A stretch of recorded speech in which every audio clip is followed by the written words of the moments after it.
So today we are going to talk a little bit about randomized algorithms. And on Wednesday we are going to do kind of a review. And that is it. Life sucks. Um, we talked about a bunch of algorithmic design patterns.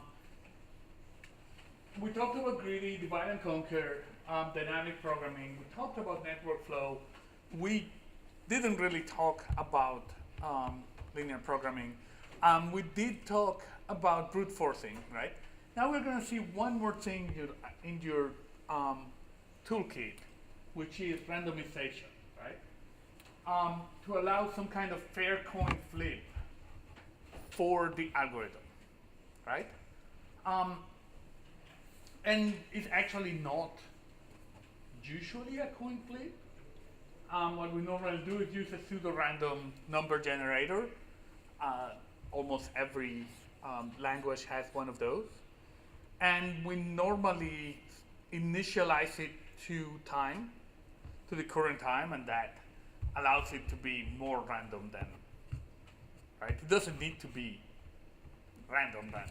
It's just randomish. Why randomize? Well, can lead to simplest, fastest, or sometimes the only known algorithm for a particular problem. Sometimes you end up trying to avoid the worst case, right? At some point in time, it feels really, really weird. I don't like it. I want certainty, right? But at some point in time, when you get to something that will fail with really low probabilities, right? You can say, well, like, okay, there is more chances of lightning hitting me than my algorithm failing. I'm okay. I can probably live with that, right? So that's the kinds of things that we tend to do. This is something where we probably need it. And a lot of the analysis of this stuff involves probability, right? So contention resolution, given n processes competing for access to some shared resource, a shared database, if two or more processes access the database at the same time, right, simultaneously, all processes are locked out. So we need to devise a protocol to ensure all processes get through on a regular basis. Processes can't communicate, so we need some way of break symmetry, right?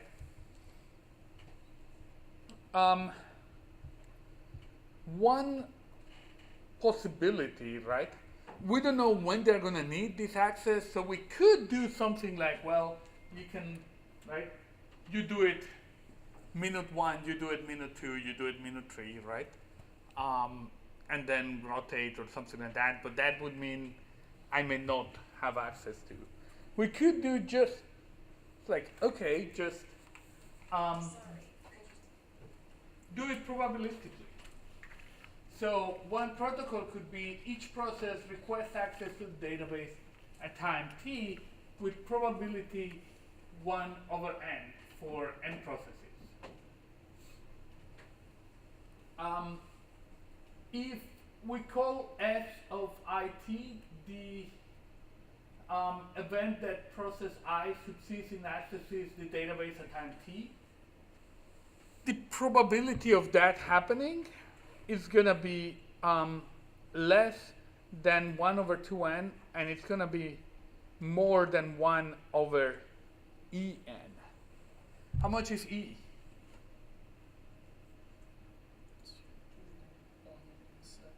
2.7-ish, right? So it's between 1/2 n and 1/3-ish n, right?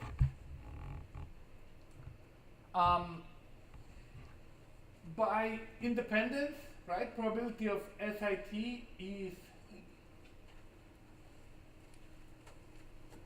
P, which is the probability of the process I requesting access, and the probability of none of the other guys also requesting it.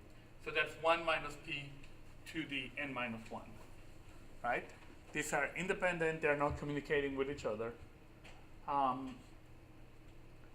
Given that p is 1 over n, we have 1 over n times 1 minus 1 over n times to the n minus 1. And from calculus, we know as n increases, 1 minus 1 over n to the n, the limit is 1 over e, and the same for this guy, right? So it goes from 1/2 to 1 over e, depending on the number of processes. This is magic that we get from calculus. You can probably sit in an afternoon and derive it again, right? You probably remember enough calculus, but having somebody else do it for me is really tricky.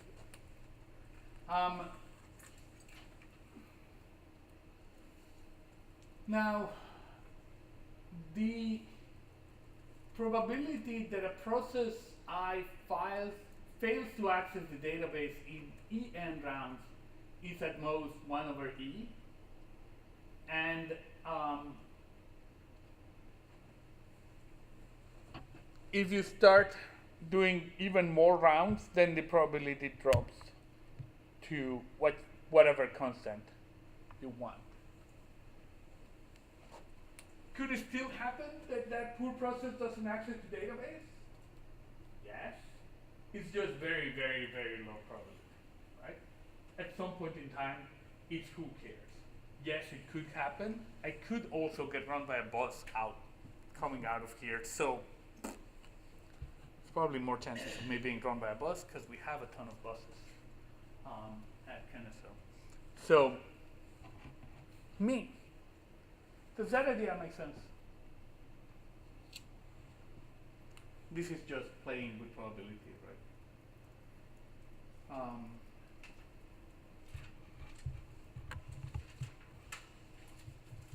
Isn't this cool?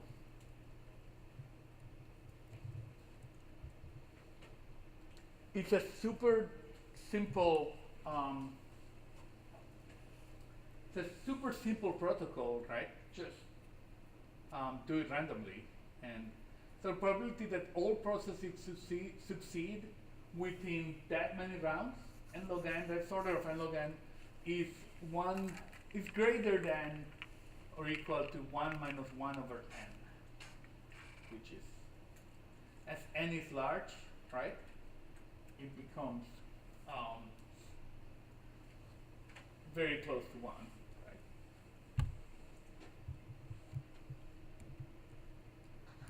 Isn't that cool? With something super simple, you get something that chances are will work.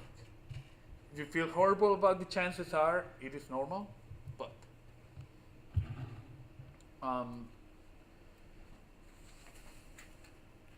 you remember the min cut problem, right? Finding a cut AB of minimum cardinality in a graph. What's a cut?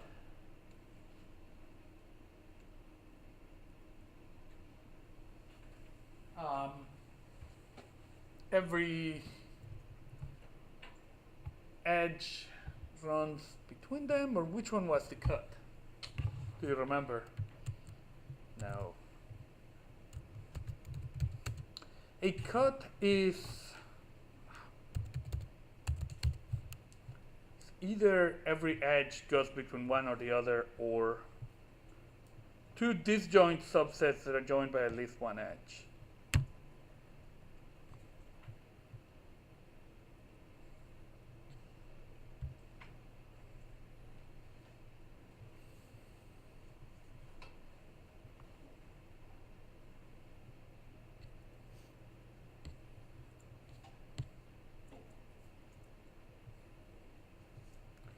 Just a partition. So a minimum cut is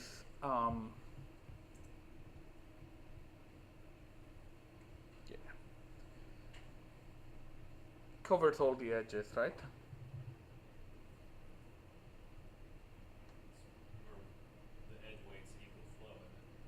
Well, that's how we did it with flow, right? But it is basically it covers all the edges, right? Every edge is between those two.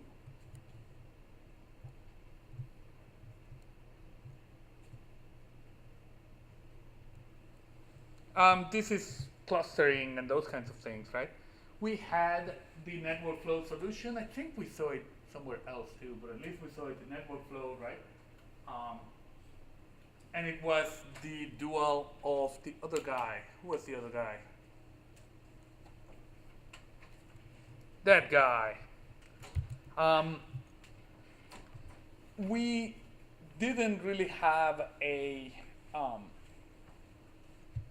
polynomial algorithm, right?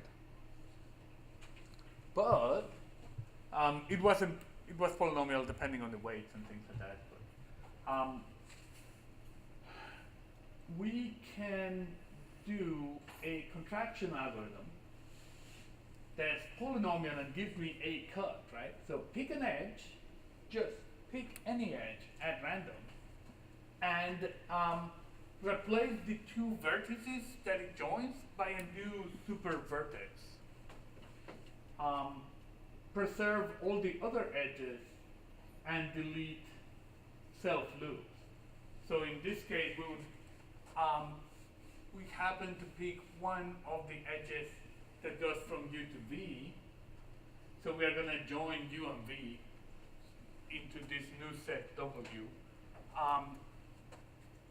We had this edge labeled A that used to go to U, now it goes to W, right? So basically replace all those edges going to this new supernode.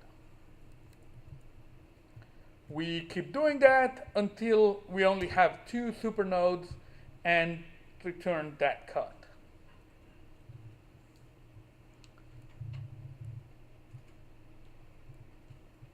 All the nodes that were contracted to form that thing. Is it going to be a min cut? Probably not, right? But the probability is greater than 2 over n squared.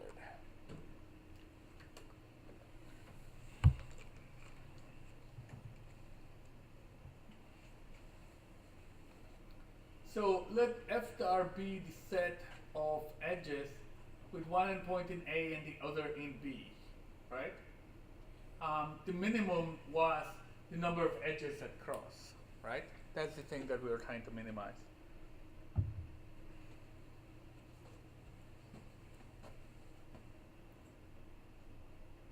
At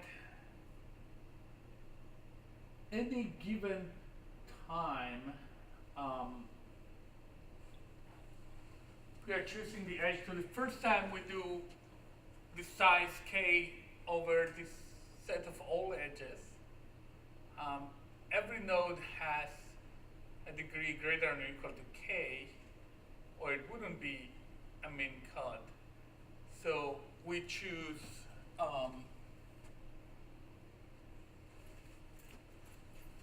the size of E is greater than half kn.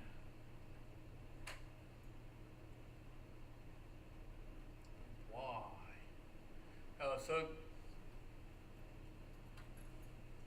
at any given step, right, the edge, the chances of us choosing an edge in f star, the probability is less than 2 divided by n. So since we are going to do that for n edges, we end up with 2 divided by n squared.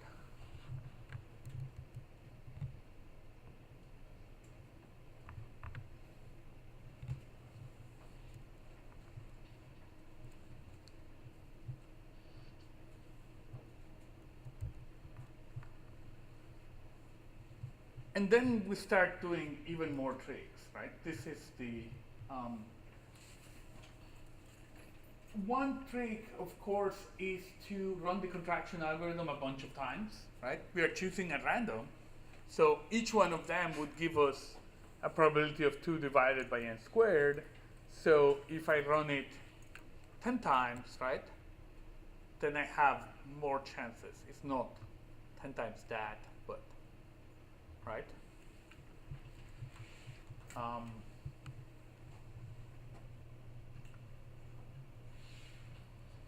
If we run the algorithm n squared log n times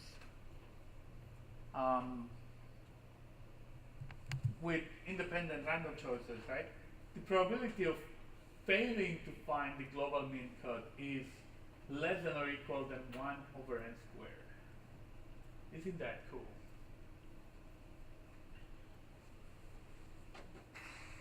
So we have a polynomial time algorithm that has a very good chance of finding the right one. Do we always find the right one? No. Could we be really unlucky and find only sucky ones?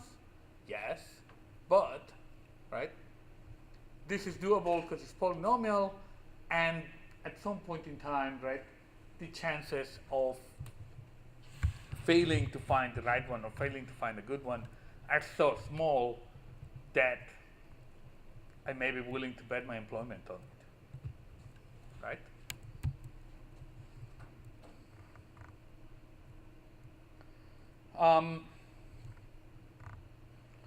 There was a one sec. Yeah, there were other things. First of all, this is going to be slow as molasses, right? We are doing n squared log n iterations. Each iteration takes order of m times, which is the number of edges. So we get like n to the fourth-ish log n. Kargenstein proposed an improvement which gives us n squared log cubed of n overall.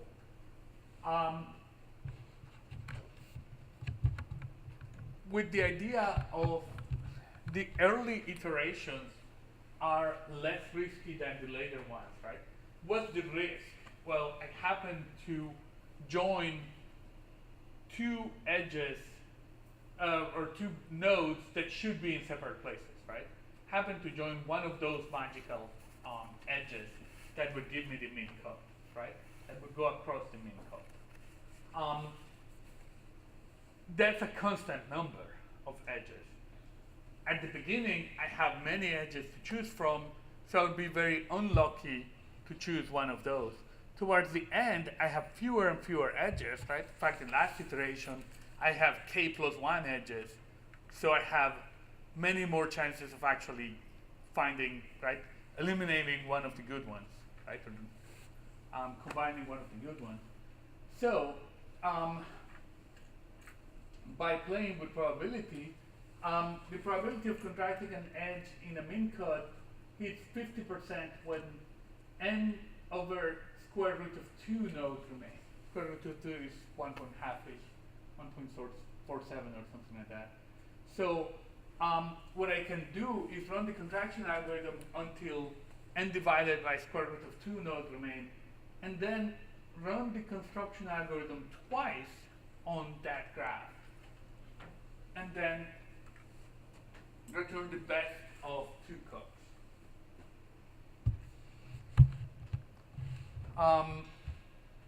And then we can do other kinds of trickery, right, with playing with probability. And so actually the fastest, the best known probabilistic algorithm, right, is order of m log cubed of n, which is better than the other ones.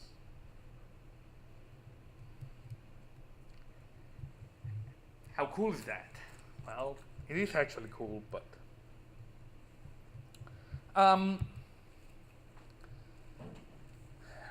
just probability. Expectation is linear, so the expectation given a random variable, its expectation is the average value when you do it through probabilities, right?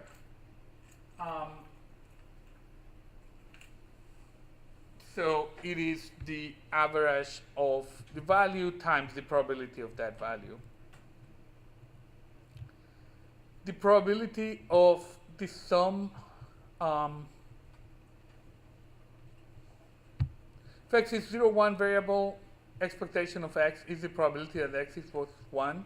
And then given two random variables, the probability of x and y is e of x plus e of y. Of x plus y, sorry. We are actually adding. So the expectations can be added. And that helps, right? For example,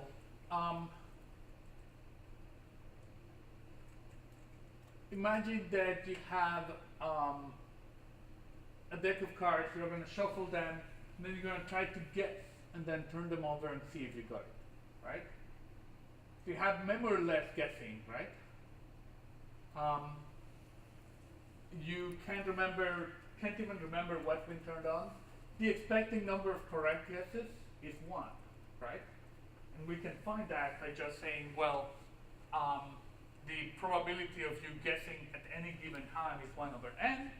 You have n guesses, so your expectation is 1, right? We could actually guarantee it to be 1 by doing what? Sorry? Using the same card over. Yes, always pick the same card, right? I'm going to be right 1. Even a broken clock is right twice a day, right? If not, with memoryless guessing, I cannot do better. I would just randomize it, right? Cannot guarantee it to be better. So my expectation is going to be 1 over n, sorry.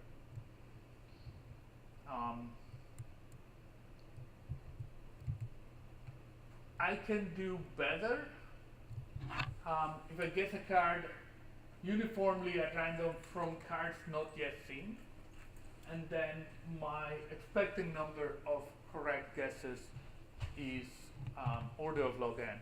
It's actually between log of n plus 1 and 1 plus log of n.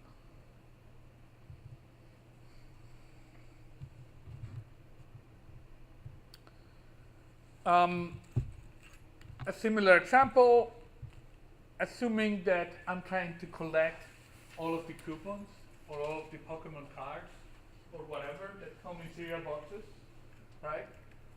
There are n types. Assuming all boxes are equal likely to contain each coupon, how many boxes before you have one coupon of each time? The expected number is order of n log n.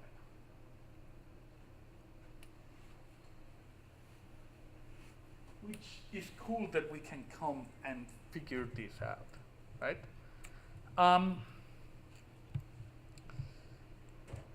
Tree satisfiability, right? Slightly different version of tree satisfiability. Given a tree SAT formula, find a truth assignment that satisfies as many clauses as possible, right? So in tree satisfiability that we saw that is NP complete, right? We're trying to find one that satisfies all of them. Here, right, you may have a formula that's not satisfiable, so you're trying to find one that satisfies as many as possible. It is also NP hard. We could brute force it by just right, trying every possibility, but we can randomly just flip a coin for every variable, right?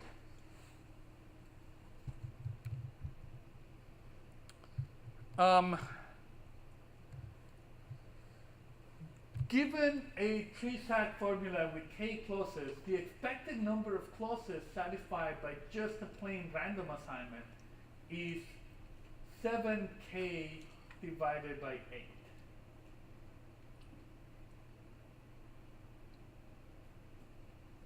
Why, right?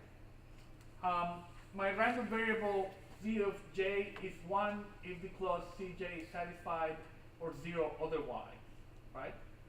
The expectation of that being satisfied by random Um, in order for it not to be satisfied, right, I need to choose the wrong one for the first variable, the wrong one for the second variable, and the wrong one for the third variable, right? Because I have an OR of 3 variables. And so I have 1/8 chances of effing it up completely. Does that make sense? So my expectation would be I'm gonna F up 1/8 of the clauses, right? So by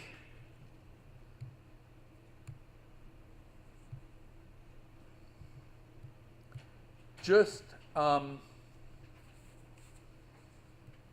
doing that, I get close, fairly close, right? Actually, there is a corollary that says for any instance of 3-sat, there is a truth assignment that satisfies at least 7/8 fraction of all clauses. Why? Because a random variable has to be at least its expectation some of the time. This is really cool because we actually just proved something that if you asked me to prove would be really, really hard, right? By just using probability, right? Which is really cool. So we have proved the existence of a non-obvious property by showing that a random construction produces it with some positive probability. Isn't that cool?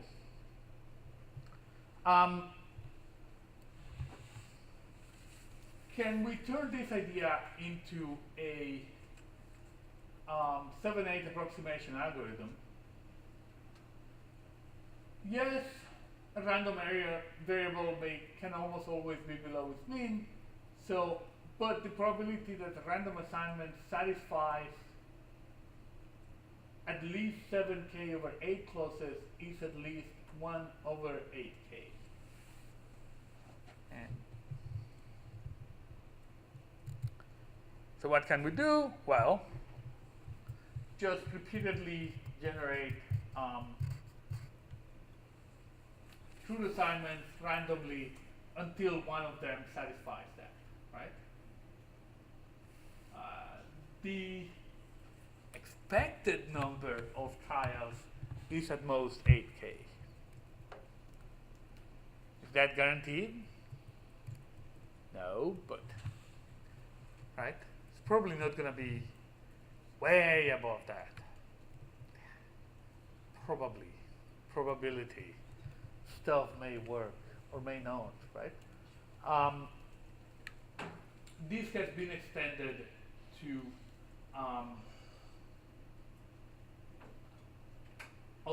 other things, and we actually have a theorem that says that unless P equals NP, no approximation algorithm for max 3-sat would have a factor greater than 7/8, which actually means that the randomized algorithm is fairly good. Chances are it's the best we can do. And it's a super simple algorithm. Isn't that cool?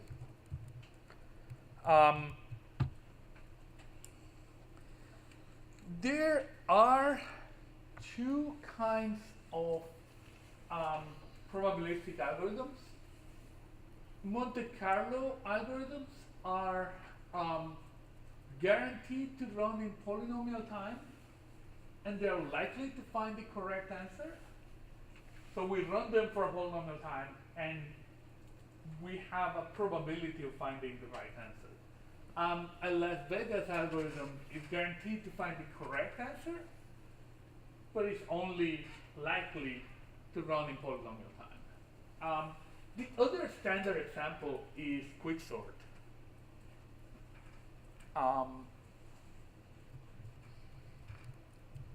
If you remember your sorting algorithms, right? Quicksort happens to be very fast, but when you're trying to find the median, right? When you're trying to find the pivot, if you choose a wrong pivot, you are going to end up doing linear time, right? If your data is already sorted, it's actually horrible for the standard quicksort algorithm, right? So the standard quicksort algorithm is more, oh, choose a random pivot. And so now my chances of quicksort really sucking are tiny, right? Just out of curiosity, where do those names come from? I don't know the history. I have forgotten all of that stuff. It's just, of course, Monte Carlo and Las Vegas are two of the places that have casinos and stuff, right? I mean, Monte Carlo is the old European place. Las Vegas is Las Vegas.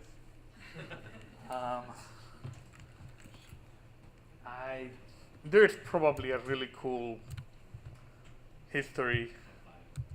I mean, the Monte Carlo effect, we use that in my company, but it's fluid dynamics, isn't it?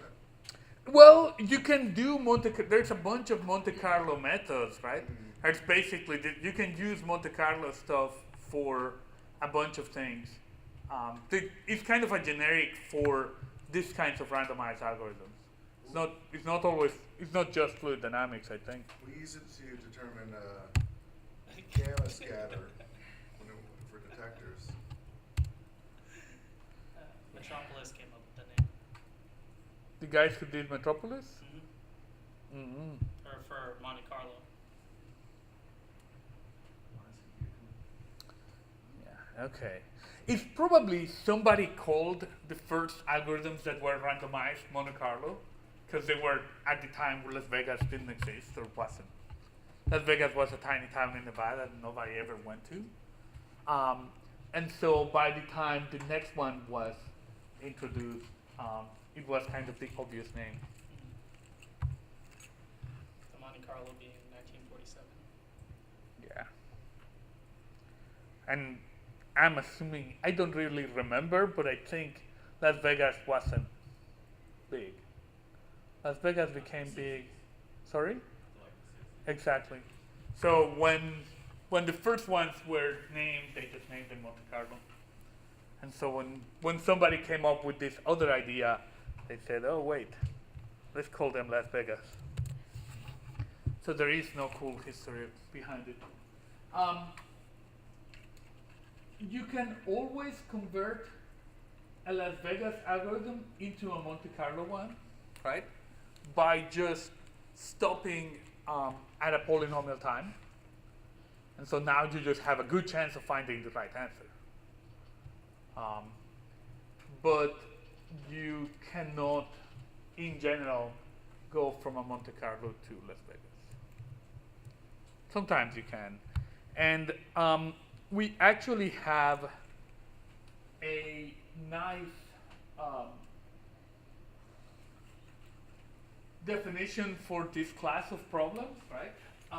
RP, which has Monte Carlo, they are decision problems solvable with one-sided error in polynomial time. So what does this mean?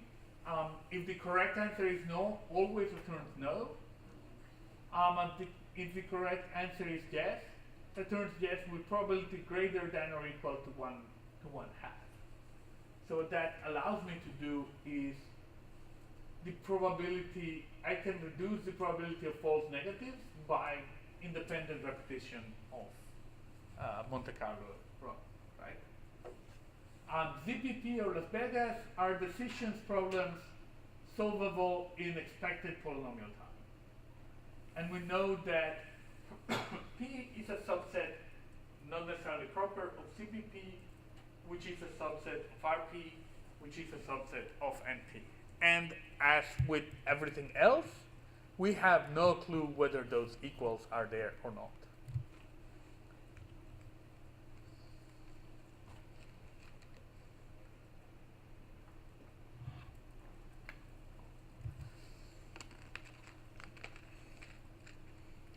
Now, going back, you were saying that you guys use a Monte Carlo algorithm for something, right? What was that?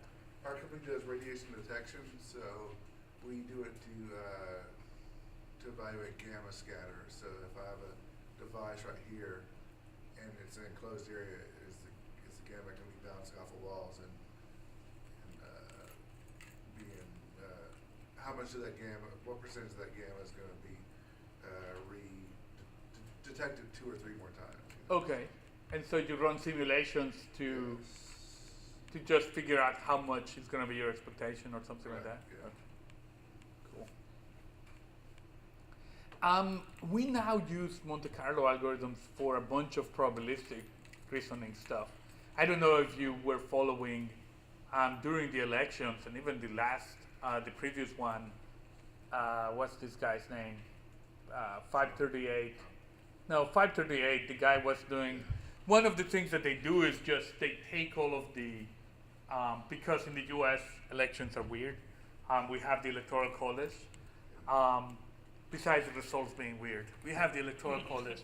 And so they would run simulations with the probability given the polls, and they would just run 1 million simulations and see in how many of those one of the candidates would win or something like that. So that gives you an approximation of the true probability. And they use it all over for that kind of stuff. You can do the same kind of stuff for tons and tons of decision problems. There is kind of programming languages that will, or things like programming languages, just for solving those kinds of problems. Universal hashing is really cool. Hash tables happen to be really cool. They seem weird. I'm still not convinced by them, because I'm a databases guy. I like trees. But they are really, really fast. When you have a really big universe of possible elements, right? That's where universal hashing comes from. You need to maintain a subset so that inserting, deleting, and searching in that subset is efficient, right? And I have a much bigger universe than the actual set, right? So imagine that you're doing an actual dictionary. About how many words do we have in English? What's a lot? Common use about 4,500. Yeah, right. So common use is something like 40,000 or something like that, right? It's probably in that range, right? I have no clue how many does the OED have? We use the OED, we use Webster's in the US. 600K words, right? So, Sorry, OED has 171,000. oh, This is 47,000 600,000. are obsolete. Okay, so I got a different Google. probabilistic Googling. I have no clue, right? It's something like that, right? So you're talking about somewhere between 100K and maybe 1 million, right? If you don't mind, let's use 100K, right?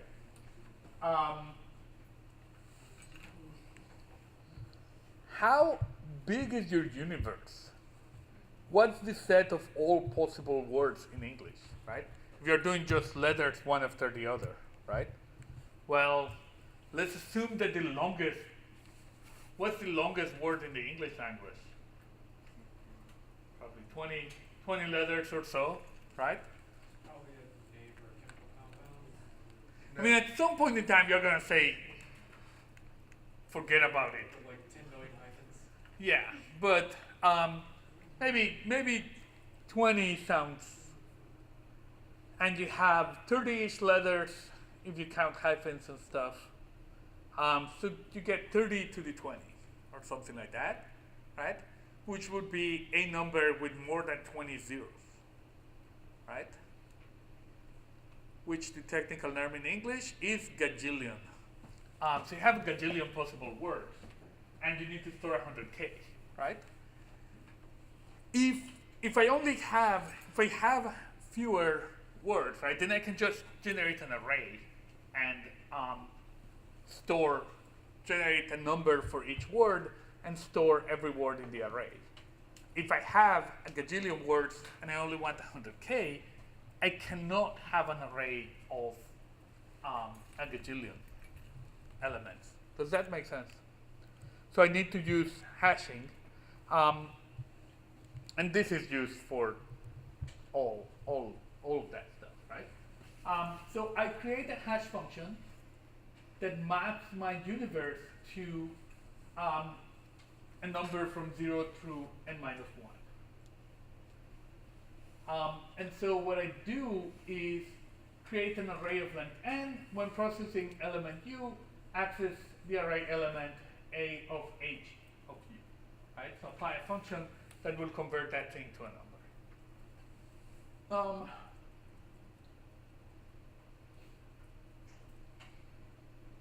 A collision is when the hashes are the same, but the actual values are not the same.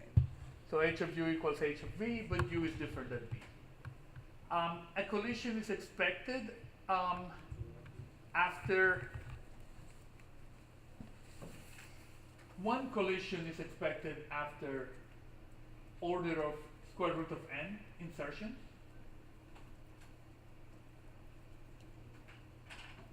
Do you guys want to join us or join us? And if what you're sharing is interesting, please share it.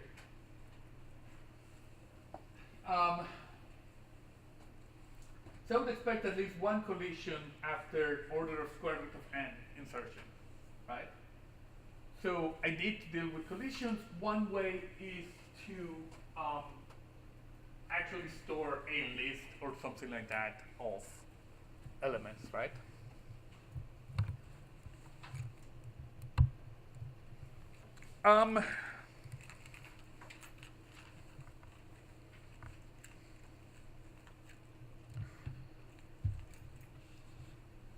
I can have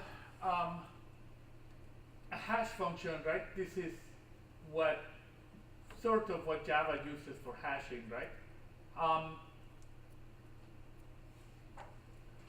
My problem is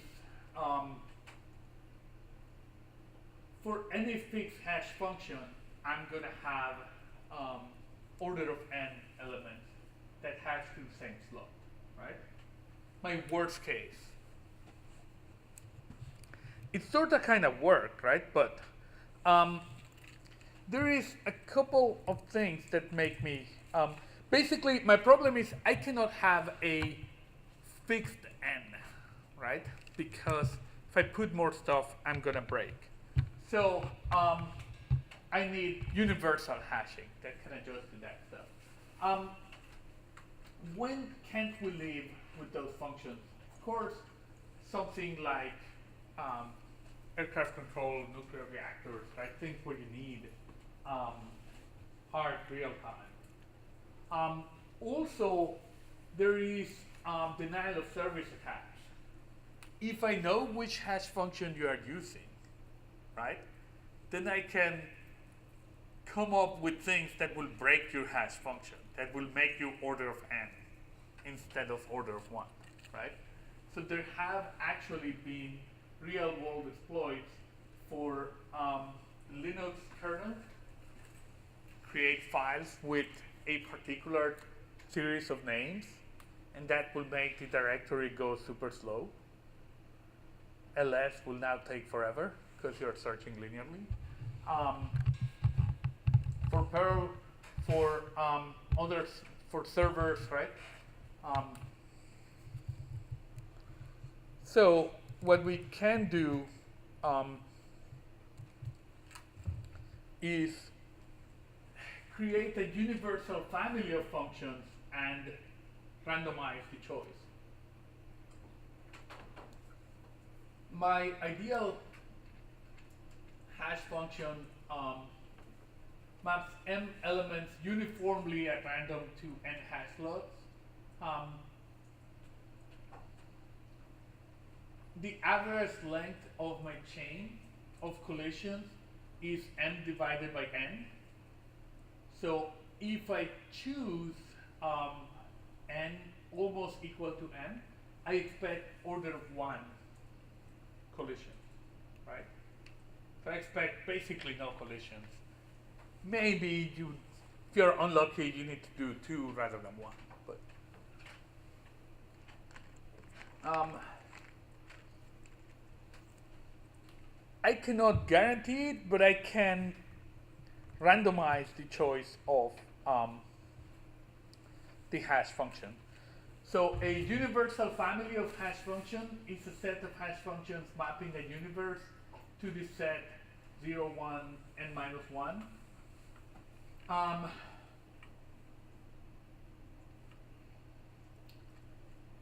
Such that for any pair of elements, the probability of a collision is less than or equal than 1 over n. And I can select a random h efficiently, and I can compute it efficiently. This would not be universal because my probabilities are not the same. This would be universal because my probabilities are the same, right? But, Sorry. I'm sorry. Can you select random h function? If you're selecting a random h efficiently, does that mean it's not completely random? You're gonna have to kind of. No. It's just I can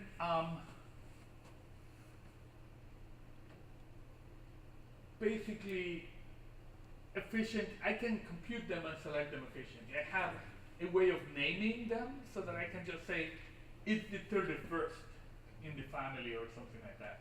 That's where I can select them efficiently. I can just generate that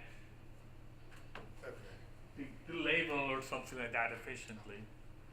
And then I can compute the things efficiently. And efficiently is relative, Yeah. right?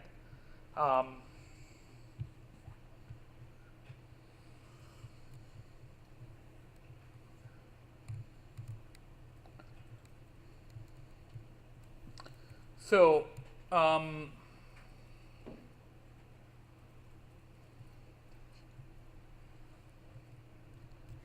let H be a universal family of hash functions mapping a universe U to set 0 to n minus 1. H be chosen uniformly at random from the set, from the family, and S, a subset of U, be a subset of size at most n. And U is not in S. The expected number of items in S that collide with U is at most 1. That's just the expectation, right? So how do I come up with a universal family of hash functions? Well, there is a couple of things that I can do.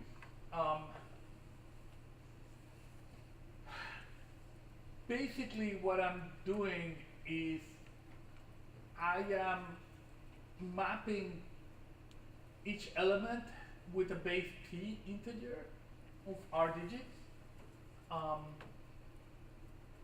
P is n, right? So we'll use a prime number p for the size of the hash table. And we are going to use modulo. And what we are going to do is we're going to choose a bunch of digits from 0 to p, right? From 1 to p minus 1, sorry. So actually from 0 to p minus 1. And then, given the x, we are going to multiply for I equals 1 to r, ai to xi, add all that up and do modulo p. The modulo p guarantees that I end up there. And this ordering of numbers gives me a different function. If I change the ordering, I end up with a different function. Because now different digits will be multiplied by different values. Does that make sense? As much as it's going to, right? Yes. And then every time I read that stuff, it's like, oh, I need to go implement this and play with it for a week until it really makes sense. But this is a universal family of hash functions.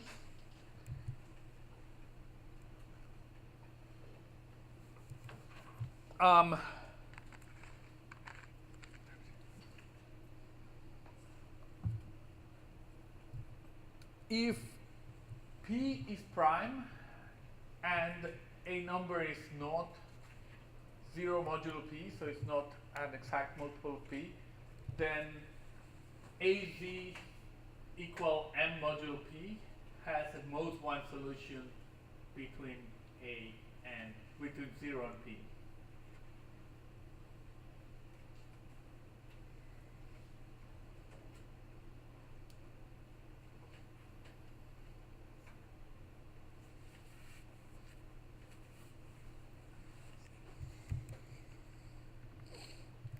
So I can create this universal family. I can pick one.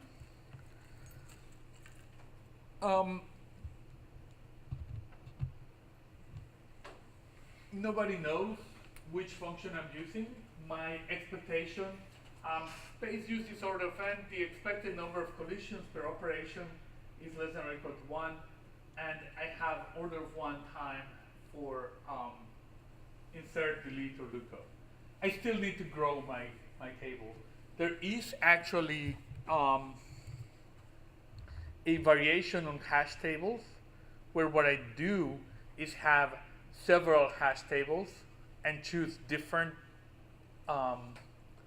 values of the family so that I put something on the first, I hash it first, and if there's a collision, I put it on the second one, right?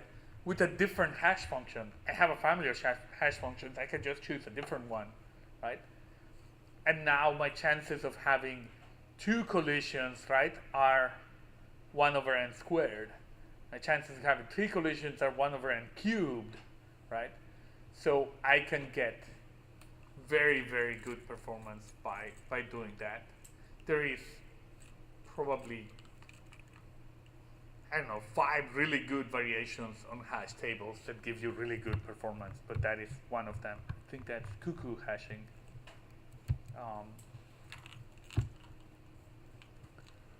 So.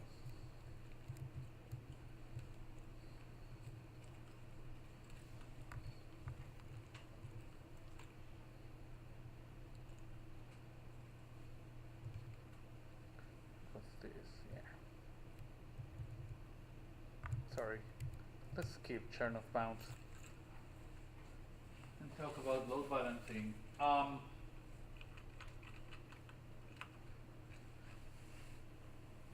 If I have m jobs in a stream and need to be processed immediately on m identical processors, find an assignment that balances the workload, right? I could have a centralized controller, and so just use round robin.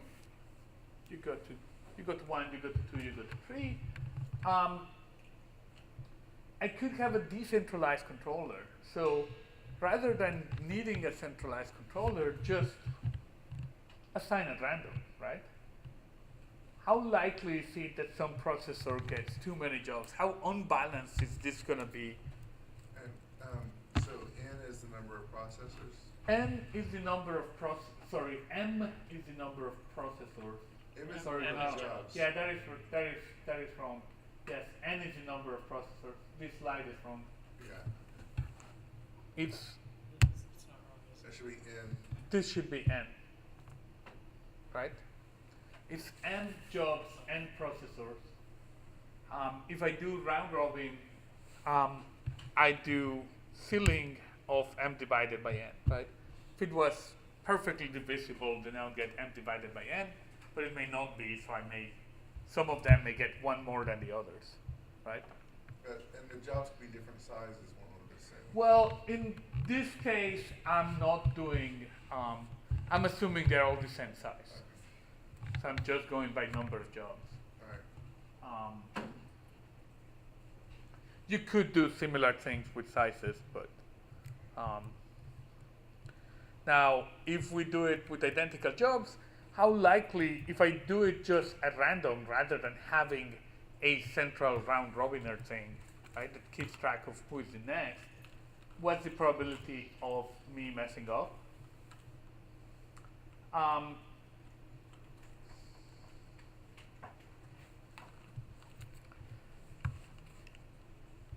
By Chernoff and that stuff, probability greater than 1 over 1 over n, 1 minus 1 over n, so relatively high. No processor receives more than log n divided by log n jobs compared to m divided by n.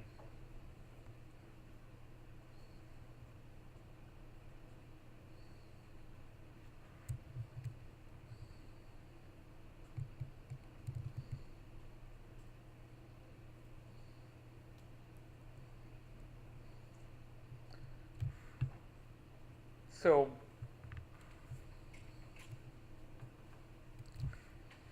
every processor has load between half and twice the average. Is that good? Maybe. How hard is it to have a centralized thing that round robins? Right? That depends. This is what you're saying with NoSQL databases, and then they're trying to. A lot of yes, right? If you have a centralized thing, right? Even though it's just one thing that it only needs to keep one number in memory, right? What's the next guy, right? And need to know there is 10, so I need to count and do modulo, right? When I get to 10, it's 0 rather than 10. But now I have to serialize that process. No two guys can request a number at the same time. You need to say, wait, you wait, I'm going to do it for this guy.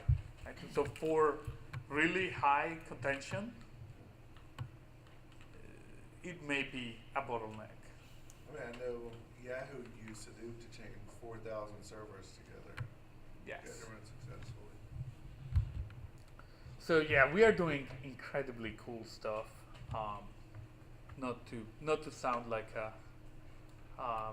ad, but I've been lucky. When I was working at Microsoft, we weren't being display ads, and we didn't use Azure that much.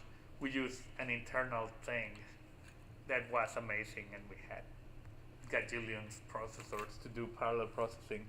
Now we are not Amazon, but we are a piece of Amazon, so we get really good prices for AWS. In a way, it's not real money, and so it is amazing to be able to do those kinds of things. If you haven't done so, when you have a chance, probably like this Christmas break or something like that, right?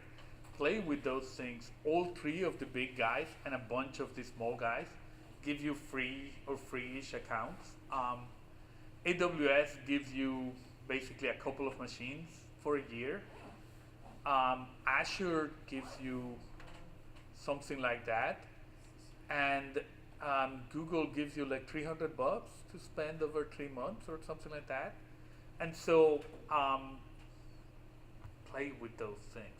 It is amazing to have access to those things. We are in a really cool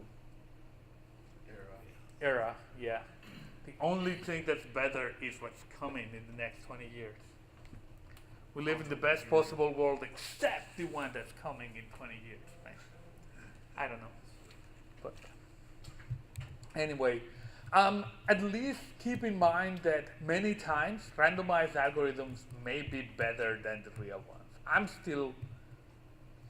I never did this when I was studying, right? And so I never really got to trust these guys. I'm still uneasy, but. So is it where the randomized algorithms take less memory to process all the data? Yes, like. You could run into a car wreck. I guess. Yes. On the other hand, once you have these probability things, right? Like, well, yes, but there is more chances of a gamma ray, right? Gamma radiation from the sun flipping a bit in my RAM so that I get the wrong answer than this being wrong. So, do I really care? Like, I still care. I don't like them. I still have this horribly irrational fear of randomized algorithms. But anyway, see you guys on Wednesday.